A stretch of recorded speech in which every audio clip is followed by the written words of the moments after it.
Hey, what up, y'all? Ooh, excuse me. What up, y'all? I got update on Lil Durk. Let's get it. Shout out to Florida Defense Team. Hey guys, Lisa Figueroa here, board certified criminal defense attorney in Florida. Oh my goodness, this dirt thing is all over the place and we've been trying to bring it to you. I was confused. I don't know if you were, but I got it now. I want to tell you what the prosecution's opening statement revealed. And more importantly, I want to clarify what Dirk's total defense is, and it's a little bit different than we expected, or maybe not. And there's a lot of people that are giving us some information from the courtroom, but as you can tell from that last video, I don't want to take a chance with people that I can't feel like I can trust. And not saying Seti Nash, I meant the other with the text and the tweets. Like, I'm sticking to the people I know. So Seti, shout out to Seti, and then now Trap Lord Ross, which Seti said, go check his stuff out. So let's see what he had to say about the prosecutor's opening statement. A lot of people online were like saying he's been saying that Dirk is cooked. So let's see. Oh, and another one of our faves, Mel, from, I'm not a lawyer, but she was in the courtroom. And she said it was a mess. It was all disorganized, and she was there super early, 5 or 6 in the morning, trying to get in, and then they didn't let everyone in, and then there was supposed to be an overflow room where then people could watch what was going on, and then it wasn't feeding into the overflow room. So only if you got into the courtroom did you get to have access to what was going on, and the people in the overflow were not seeing or hearing what was going on. Now, I don't know if that's been fixed, but certainly that was a problem, and other people were chiming in that, this is raising a constitutional question.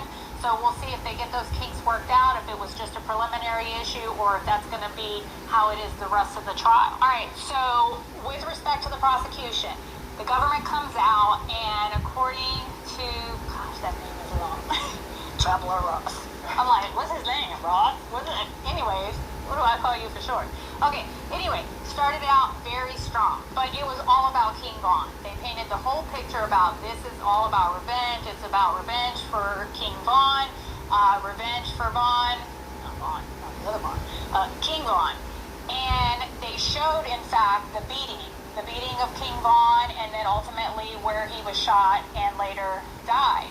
And that is the reason that we're here, and that they had this plan all the way, stemming from all of that. So that sparks this huge payback, get back, looming, or this rise up of fury, right? We're going to get back, and this plan starts happening about we got to stop, we're going to go after Quando Rondo. And apparently it wasn't like just when this shooting actually occurred. This goes way back, that they had been tracking all around the country, according to the prosecution, and then they show or tell the jury about that there was the first time they tried to kill Quando Rondo, and that it was unsuccessful. And then they had a whole presentation, the actual murder of Little Pab, the murder, the shooting in California. They have it. He's like full-blown 4K footage. It's right there, and they play it for the jury. Ski mask, the whole nine. They come out, he's like, you can see the white of their eyes, like the whole thing. And this is broad daylight, Beverly Hills. And they made it clear that OTF Jam was one of the shooters. So one of the shooters that is masked, that you normally wouldn't be able to identify unless somebody's talking, they identify that OTF Jam is one of those shooters, and he's going to be testifying for the prosecution. That he was one of their hitters, that he is one of Dirk's hitmen, and that he is a killer. He's killed multiple people, and this is what he was doing for Dirk. Then the prosecutor talks about how Kevon Grant, who was like Dirk's personal assistant. So he's his right-hand man. He's involved in everything. He's real close to him. He's with him constantly. And that Bonnie helped organize the whole thing while Dirk was just chilling in the luxury property that they had rented. So from that, I'm seeing that the prosecutor is not saying Dirk is getting his hands dirty in there, but he's very much aware of what's going on, and he's sitting back while they're doing all the do it stuff.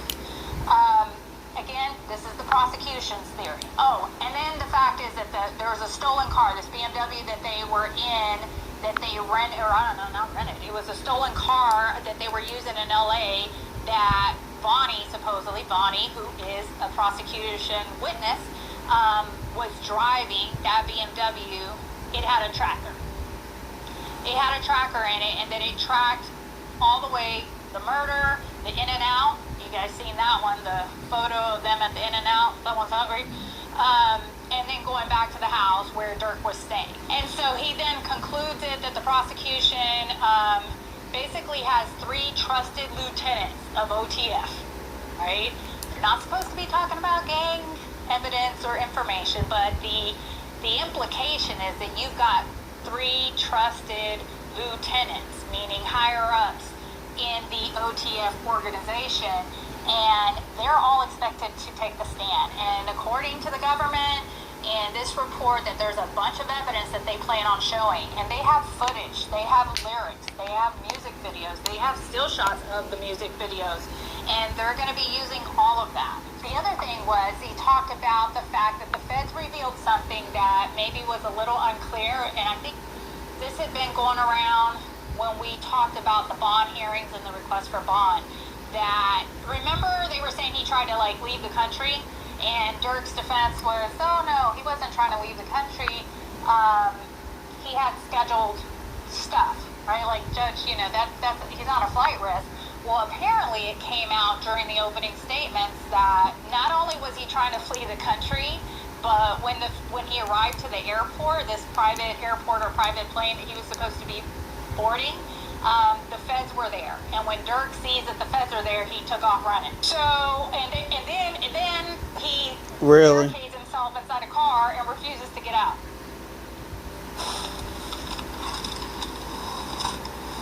Lord Rush has no ads. Level up, you. Barricades himself inside a car and refuses to get out. And now there's a lot of flight in and of itself is not consciousness of guilt or evidence of guilt, but flight plus, they do get to use it sometimes to imply that you're doing something wrong.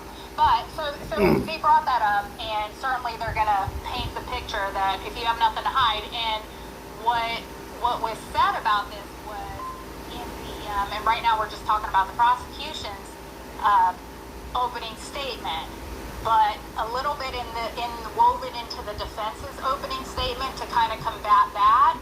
They didn't really outright deny that, except they kind of said, like it wasn't really that he was fleeing, he just needed some space.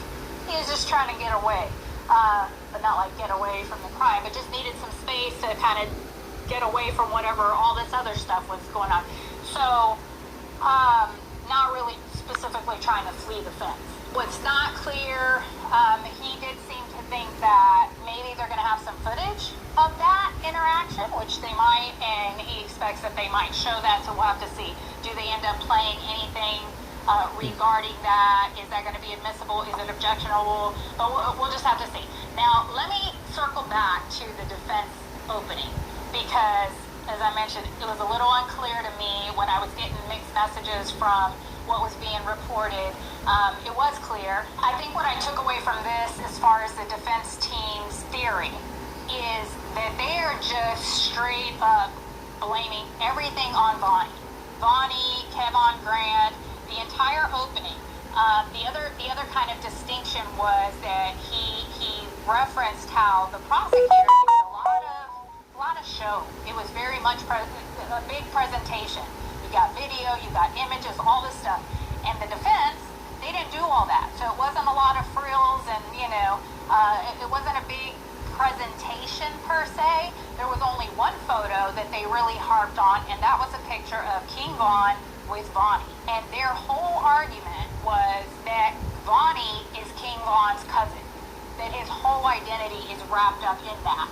And so he was actually with King Von the day he got shot, was driving him to the hospital, had him in his arms before they hopped in the car or whatever, and he was like, oh, I love you. And then at one point, King Von looks at him and is like, why'd you let this happen to me? That's my paraphrase, but something to that effect, that it's like, and so he's having to live with that.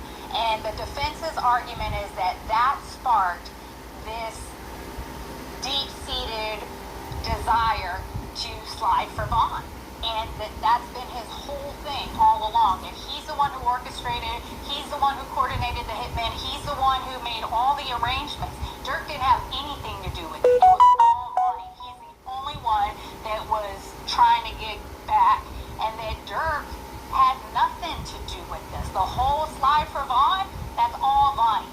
And I thought, okay, that's bold and it's possible. And you know what's interesting is that when this case first came out, what was the first indictment?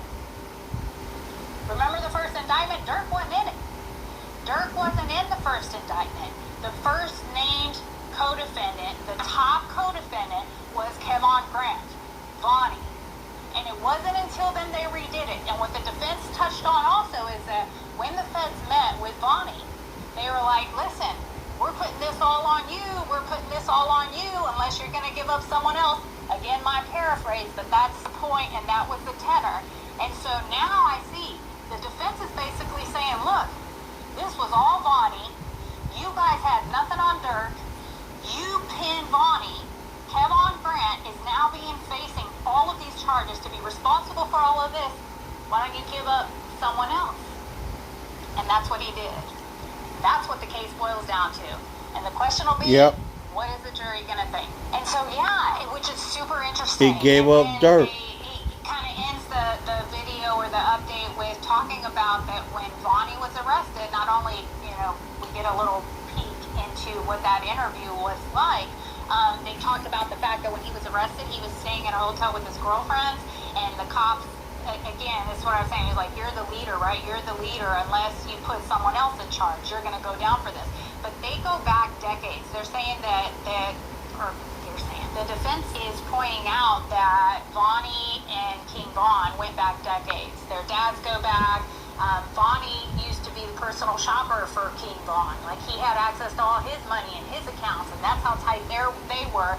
And so all of this is Vonnie's attempt to get back for King Von's death, and Durk ain't got nothing to do with it. So that is the stage. I wanted to set the stage because we had a lot of times when we cover these cases, we can see some of the things from the pleadings, but you don't really know. And ultimately, we're not there, but the opening statements lets you know this is what is expected to come in. This is all the relevant information. And so now you get to see both sides of the story. And if you want more details or more in-the-moment updates, feel free to follow these creative. Okay, here's the other clip. Just do it. I'm just a chemistry teacher. I don't know how to make drugs. Oh no, it's my turn. Hey guys, Lisa Figueroa here, board certified criminal defense attorney in Florida. Back to talk to you about little Durk. Can you believe it? My goodness, we started this channel like barely 8 months ago, and everybody from the beginning kept telling me about Lil Durk. When are you going to talk about Lil Durk? When are you going to talk about Lil Durk? And then finally we started talking about it, and this has been going on since back in August of 2022. So this is almost 4 years later to the day, and we got a jury seated. There was all kinds of stuff being reported about the jury selection, and they had a juror who was thinking, they look guilty. And so that guy obviously, or I don't know if it was a guy. And then we had a young person who was a student and said they'd heard Lil Durk's music. That kid got kicked. But today, the jury is seated. The people that are going to listen to this case are there and ready. And the opening statements are starting, and it just came through. So the plan, what we're going to do is I'm going to talk to you a little bit about what's coming in the opening statement for the defense, and then I'm going to follow up with what the government's arguments are, and then we'll give you our final kind of takeaway of day one and where we think this is going. So expect 3 different videos today. We're dropping them as the information comes in and I'm able to vet it, and we will let you know what's going on. So for starters, we got a reporter that was in the courtroom, and she posted a little video just before going in for the opening statements. Let's check it out. Hi, I'm Taylor Priest of Los Angeles Magazine, and I'm outside a federal courthouse in downtown Los Angeles where opening statements are about to begin for the murder for hire trial of Robert Lil Durk. The jury was seated on Friday, and today prosecutors and defense attorneys will finally get to tell the jurors how they say this case unfolded. Prosecutors allege that Durk helped finance and orchestrate the 2022 hit targeting rapper Quando Rondo, but instead his cousin was hit. Durk has pleaded not guilty, and for the first time, jurors will hear the competing theories for this case. Before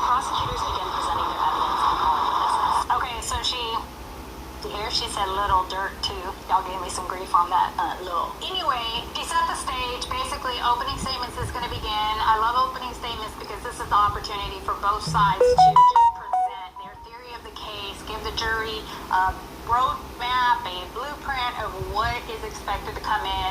The judge always tells them what the attorneys say is not evidence, but it is good and helpful for them to see what they can expect, the testimony, the witnesses, what this case is about. And it's really going to be telling to see how they paint this because we've been waiting so long to hear it. No, we ain't hearing it, but okay. So we're going to start off with Steady Nash, Old Faithful Steady Nash, reporting live from California to tell us about it. And I may stop it here and there because some of the things he's saying, I was like, oh, I got some thoughts on that. So let's check that out. All right, man, live from the Lil Durk trial, man, here at the Fed building. And we've been tough a whole bunch of lies. So let me get to my notes. Y'all know we're going to do notes out here and everything. So Durk didn't have Drew. He didn't have Brian. He didn't have any of that. He had none of those individuals do his opening statement. He had Marissa Goldberg. And the way that she crafted it, she already exposed that the fans were lying about the text messages. So when you say, don't book no fights with my name on it, that wasn't even about nothing about LA. That was about some shows and some other shit. And she said, what sense does it make for him to book it anyways? What got revealed is that Vonnie is the mastermind. Kayvon Grant is the 100% mastermind of all this shit. Him and Jim, they turned snitches. And it's crazy because they admit that the day before, the early morning, they had the location on Quando Rondo, Jim and Jim and Vonnie. And what ends up happening is they decide not to. So what happens is we find out that your boy Jim, his mouth don't stop working. The boy done operated and cooperated in over 30 cases.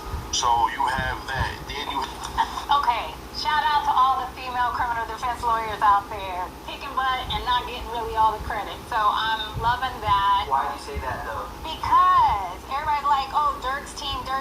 It's Brian Steele, it's Drew Finally. Traditionally, and even now, you would think it's a little bit less, but even the cases that we cover, when you see these high-profile cases and there's a team of lawyers, the ones who get the glory on the outside are the male attorneys, and then the female attorneys are the ones coming in and actually doing the work, doing the hard work and standing up there. But anyway, no shade to the male lawyers, but let's go, girls. All right, so the other thing is that it seems that right out the gate, they're talking about these text messages and the plan and everything had nothing to do with Durk. He's not the one doing it. He has no reason to be coordinating these things, right? And that Bonnie, which is Kayvon Grant, who was in the indictment, he was a listed co-defendant, and then all of a sudden the fourth superseding indictment, he's not in it anymore. And now he's a witness for the prosecution. Him, Bonnie, and Jam. Those two were the ones that are talking. He says that Jam's been cooperating in over 30 cases. So this is obviously evidence that the defense plans on presenting. If OTF Jam testifies, they're going to be able to call him out on all the times he's cooperated with law enforcement, and this is a way to impugn or impeach him and show that his credibility is weak, that he can't be trusted, that he's doing it, it's self-serving, he's just trying to save his own skin and trying to throw Durk under the bus, but it's not based on any actual fact. And you would think, who's still hanging around with him after the 25th time he's cooperated? But more likely than not, though, I would suspect that this was not common knowledge. A lot of times those prior histories are things that go unnoticed and they don't realize how long. Because again, like I've talked to you before, if you're new here, the feds, they be watching people for a while. So they are building up their cases, and these cooperators are long-time associates, affiliates with law enforcement. And so it's not common knowledge until something like this. Because a lot of times people end up playing out and then they continue to cooperate, or whoever they snitched on is now going to do the same thing. And so it doesn't really come to light until someone calls them on it and says, no, wait a second, y'all got it wrong. All right, but let's see what else they say. Another good point, I don't know if you guys watch the lawyer, Worker. Lawyer for Workers. Mo, is it? He did a short about jury selection, but what I thought was interesting is to hear that they're splitting the opening statements 1 hour for each side, but 1 hour for the prosecution, and then the defense has to split the hour between all the co-defendants. Anyways, and I think that kind of sucks, because then how do you, and that they have to like decide between themselves Right. how to split it up. I don't know if he'll speak to kind of how they broke it up. Was it even 20 minutes each, or whoever is left, but or if one is going to talk longer. And they did say that Drew did the jury selection, and in it showed very much that the theme was Durk's got all this money, Durk has all this fame, he's not going to be involved in this stuff. These other people who are just, they're hurting for money, they're wishing they're in the limelight, they all have something to gain, and Durk doesn't. Like, he's busy doing good stuff. And anyways, and he took charge of the jury selection, which made it look like they're all kind of on the same team. Please, don't eat me.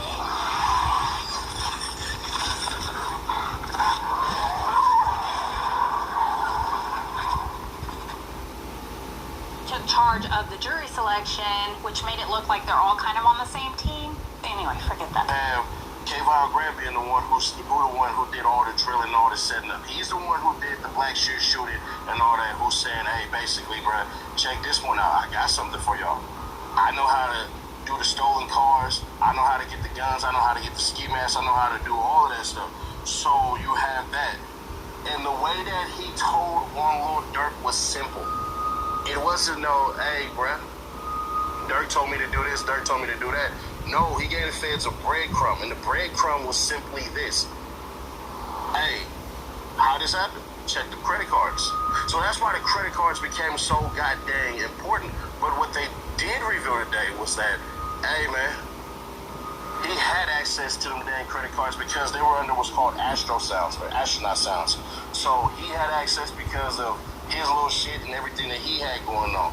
It was not what they try to portray. So the feds, we didn't get to hear their opening statement, so you had to check on Trapper Ross for that. He got into the courtroom. It was crazy, bro. It was a lot of people, Durk's family, a lot of media who just decided to do whatever they want to do. That's on the feds to do. Okay, so again, we're only hearing one side, and we're hearing an interpretation. So I'm like, what is he saying about, Bonnie says it's not a straight up, hey, Durk sent me, that he gave him breadcrumbs. I'm interpreting that to mean, and let me know if I'm wrong, but when Vaughn is talking to the feds, rather than just straight up telling them Durk sent me, he leaves them breadcrumbs. I'm thinking it's just real vague. Check the credit cards, like you'll see, you check the credit cards. But then the flip side of that is they both, or they had access. It wasn't just that Durk has access to the cards. These people that work for him also have access. Exactly. It's all part of the organization, and some of the things that they do as part of that employment and the work involved in the music and all the other things related to what they do, but not about a murder, not about paying any money or sending out money for, certainly not a hit on nobody else. So it's weird or questionable that it would be so vague. In other words, that's the implication. They're making it seem that Bonnie is not straight up saying, or at least didn't out the gate say, Durk sent me. It was kind of like backdoor. Maybe it could have been that he was afraid and didn't want to just throw it out there. On the other hand, the context really matters. So until we actually hear what the statement, normally those proffers or interactions would have been recorded. Ultimately, that will likely come out in the trial, and then the defense will have the opportunity to bring out those points, and then we make it a little bit or more of the context to see how strong or weak that argument might be. But they say basically that Durk's family and everybody was already in California. I'm not gonna say where Durk lived or anything like that, but you won't see any money. They say no money evidence, no bounty, no reward. And and then D-Ski's lawyer came out, Bray, and So this whole thing about the Durk and his family, they were already there. Why is that important?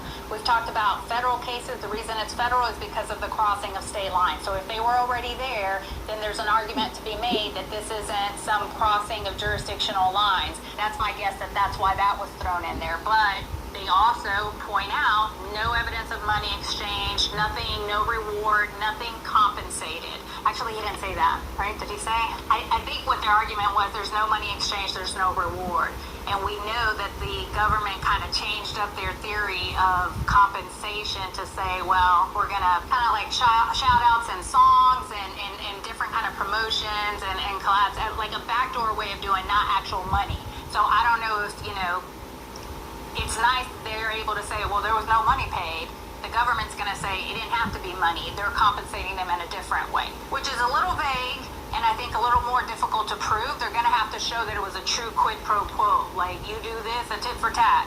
I'm giving you this, you're giving me this back, and there has to be an agreement between two people. How do they establish that? We'll just have to see. Now, that was Seti's rundown, and then the girl, is this the same girl? Yeah, you can see her name. What's her name? And then the Taylor Paris? Alright, so the girl who gave us the intro, she also did her take on what was said. So let's see if there's anything different from what Seti reported. So currently, they were on a 25-minute recess. During opening statements, the defense laid out its case against prosecutors' allegations in the killing of Quando Rondo. Kevon Grant, who pled guilty and is testifying for the prosecution, so he'd already pled, described as Banks' personal assistant, arranging guns and cars on Banks' behalf. The defense said Banks was consumed with getting revenge.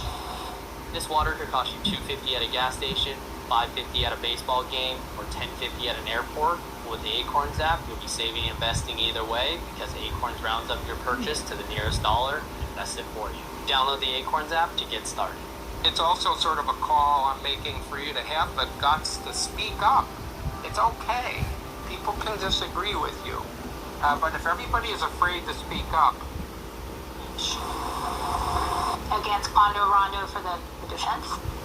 Against Quando Rondo for the murder of King Von. Those involved, including Keith Jones, who was testifying for the defense, and David Lindsay, were flown into San Diego on August 18, 2022, allegedly on the promise they would be paid for killing Rondo.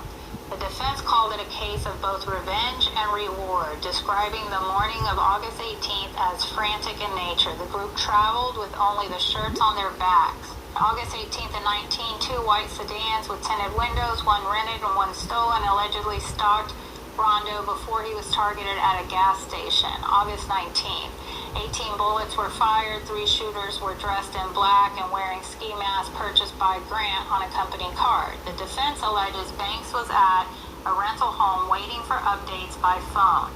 GPS data from the rental car showed it's traveling to Banks' rental home multiple times over the 2 days. The defense also said Banks later tried to flee the country. I don't know why I'm still saying defense. I'm thinking this is the prosecution's opening, not the defense. The defense argued Banks was not the leader and said the evidence will show he wanted to uplift others and provide opportunities. Instead, the defense painted Grant as the mastermind. Grant was cousins with King Von and was extremely close to him. The defense said they shared a bank account and lived together and, oh boy, hold on. Alleged Grant was there when his cousin was shot in 2020. The defense said one of King Von's final words to Grant was, "Why did you let me get shot?" The defense said it is confident it will prove to the jury that Grant was the mind behind the operation. They say prosecution evidence is taken out of context. Oh, Lord. If that's the defense, we're done. Posted and deleted. Weak defense. Yeah, tell them. Oh, I was like, I'm asking my son, I'm like, what is this? And supposedly this has been deleted. I don't know, but the way it ends, okay, so 2 possible things. I'm gonna go check this out. We're gonna follow up after I do a little more research, but I'm gonna tell you what I extrapolate from this. The fact of the matter is there's 2 possible defense theories that, okay, Durk is not involved at all, but the way this reads is that Durk's just not the mastermind, which is not quite a total shooting for a not guilty across the board. This is just saying, hey, he's not the one orchestrating this. It's Kevon Grant, Vonnie. He's the one. And he's the one that before King Von died, he told him, why'd you let me get shot? Like, blamed him and that this is the revenge and he's the one doing it and trying to blame Durk. I don't know. This is a hot mess. Let me go look it up. I'll be back with another video here shortly and clear this discrepancy up. What really is the defense theory? I don't know. I'll see y'all later. Peace.